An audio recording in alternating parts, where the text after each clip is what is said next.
नमस्कार, मी प्रियांका नागने आपल्या मराठी चॅनलवरती तुमचं सर्वांचं स्वागत आहे। आज आपण एक महत्त्वपूर्ण माहिती पाहणार आहोत, कारण संजय गांधी निराधार योजनेचे पैसे आता जे लाभार्थी असणार आहे त्यांच्या खात्यामध्ये लवकरात लवकर जमा करण्यात येणार आहे।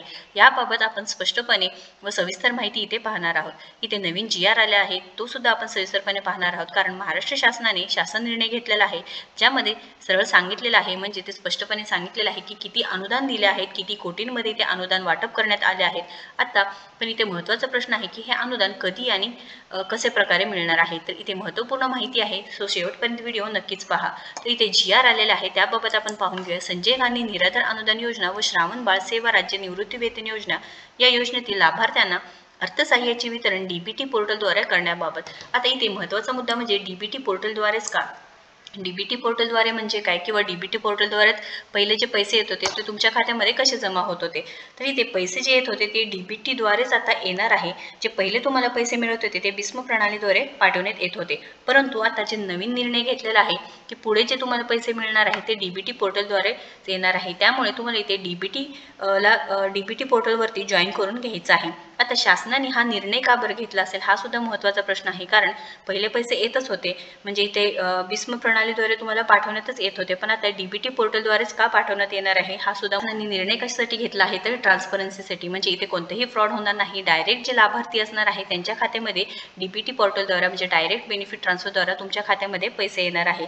शासनाकडून अनुदानामध्ये पारदर्शकता आणण्यासाठी ही अंमलात आणलेली प्रोसेस आहे। संजय गांधी निराधार योजनेचे लाभ घेणारे लाभार्थी असो किंवा श्रावण बाळ योजनेचे जे लाभार्थी आहेत त्यांना फायदाच होणार आहे, कारण दोन्ही योजनेअंतर्गत जे अनुदानाची प्रसिद्धी केलेली आहे किंवा अनुदान पाठवले गेलेले आहे ते वेगवेगळ्या ठिकाणी विभागणी करून घेतली जात होती। म्हणजे राज्य शासनाकडून सुरुवातीला याची तरतूद करण्यात येत होती, त्यानंतर हे अनुदान जिल्हा परिषदेला पाठवले जात होते आणि जिल्हा परिषदेमधून त्याची विभागणी करून जे लाभार्थी आहे त्यांच्या खात्यामध्ये ही अनुदान वितरित केली जात होती। ही खूप वेळ पण लागत होता व काही फ्रॉड होण्याची शक्यता सुद्धा होती। त्यामुळे ते शासनाने हा निर्णय घेतलेला आहे की लवकरात लवकर लाभार्थ्यांच्या खात्यामध्ये अनुदानाची जी रक्कम आहे ती लवकरात लवकर प्रोसेस करून पाठवले जाणार। त्यामुळे इथे DBT हे प्रोसेस करणार आहे। तर DBT म्हणजे काय? DBT म्हणजे डायरेक्ट बेनिफिट ट्रान्सफर, म्हणजे ही काही जे अनुदान असणार आहे डायरेक्ट लाभार्थ्यांच्या खात्यामध्ये शासनाकडून देण्यात येणार आहे।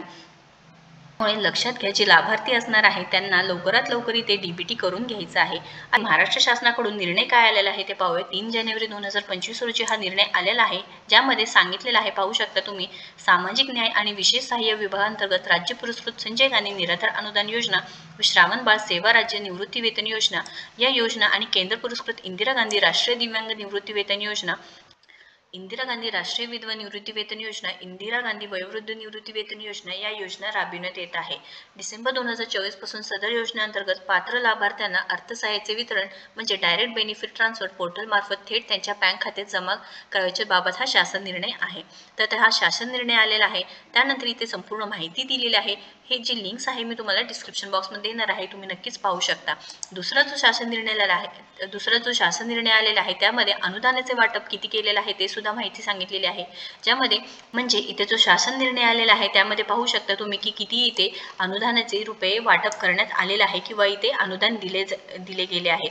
तर इथे सन 2024-25 या आर्थिक वर्षाकरिता संजय गांधी निराधार अनुदान योजना जिल्हा आस्थापनेसाठी रुपये 129 कोटी 79 लाख 52,000 व वृद्ध भूमिहीन शेतमजुरांच्या अर्थसहाय्य या योजनेवरील आस्थापनेसाठी रुपये 51 कोटी 86 लाख 88,000 इतकी अर्थसंकल्पीय तरतूद मंजूर करण्यात आली आहे। हे सुद्धा माहिती सांगितलेली आहे। लक्षात घ्या, जे संजय गांधी निराधार योजनेचे लाभार्थी आहेत त्यांना आता कोणतीही चिंता करण्याची किंवा टेन्शन घेण्याचं बाब नाही, कारण इथे तुमचे पैसे तुमच्या खात्यामध्ये लवकरात लवकर जमा होणार आहे। पण त्याआधी तुम्हाला काय करायचं आहे, DBT पोर्टलवरती तुम्हाला जॉईन करून घ्यायचं आहे। लक्षात घ्या, तुमचे पैसे तुमच्या अकाउंटमध्ये लवकरात लवकर येणार आहे। महत्त्वपूर्ण व्हिडिओ आहे, त्यामुळे या व्हिडिओला नक्की शेअर करा। तुमचे पैसे तुमच्या खात्यामध्ये लवकरच जमा होणार आहे। धन्यवाद।